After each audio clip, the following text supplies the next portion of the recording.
Okay, so the biggest thing I've learned this far in grad school is about listening skills and to listen to understand where people are coming from and to really understand like their feelings and like I think another thing I've really learned that you've done a good job, Richie, at teaching is like looking at patterns, like what patterns have been going on in their life that I can bring out to them and show them that these are the patterns that you're dealing with and kind of help them navigate that. That's the biggest thing I've learned. Cam?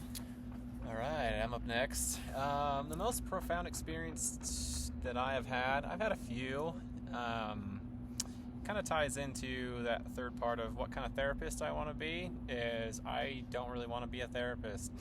my profound experience is knowing that I have multiple places within social work that I'm really interested in, but also some areas that I'm like, this is not my skills. This is not my passion, and just so my profound is like I belong here.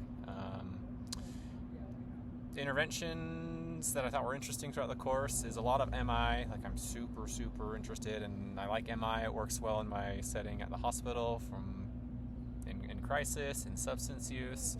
It's really helpful. I also like to walk it out. Decision making and reframing. It's been really helpful, and just helping clients for me in crisis that are like, what if this did happen? What if we went this way? And just it's been really helpful for me. So thanks, Rishi. Thanks for your time with me as well. Appreciate it. So I think for me, the profound experience I've had is basically how to handle my own mental health in addition to handling. Oh, I think your computer just. Oh. There you go. Oh, good. Yeah, it's Sorry. No, you're good. How to cope with my own mental health while also doing my best for my clients. So a lot of that is just making sure I'm, taking care of myself, making sure I have enough alone time because I'm really busy, and I live with my partner. We live in a small place, and there's kind of like not. Sometimes I feel like there's not enough time by myself, so kind of working that in because I know it's going to support me and other additional coping skills as well. I think I really like ACT a lot. I really like ACT, and I like combining it a lot with IFS. I think they work really well together. The interventions I use the most are anchor breathing. So if I notice a client's starting to get a little dysregulated or even just feeling anxious about the topic that we're covering and not necessarily wanting to stop the conversation, but just wanting them to be able to have the conversation without getting too overwhelmed by it at the same time. And I really like naming the story, which is just kind of acknowledging when you have a narrative or when there's like a specific hindrance that you keep applying to every aspect of your life, and being able to name it, being able to watch it and see it, and then also being able to tell it, hey, I don't need you right now, even though you've had a purpose for me in my life, for right now I don't need you. And then also mindfulness and anxiety, so it's kind of very similar, but acknowledging when you're anxious, because a lot of the clients I work with are very anxious. Acknowledging it, not necessarily pushing it down, but just knowing it's there, and then also continuing to go through life while still knowing it's there, and I find that really helps a lot. Cool. Okay, so most profound experience I've had here in the MSW program this first year is my brain has turned back on. I worked for 10 years as a massage therapist, and I felt like the work just became very mind-numbing, and I'm just really excited and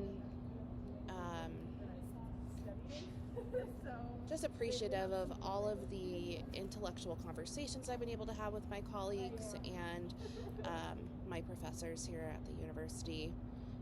In regards to interventions, I've really enjoyed working with and using DBT skills, having that as a nice foundation to kind of branch off and add onto as I move into my specialist year. I think will be very beneficial to me, and I've really enjoyed it.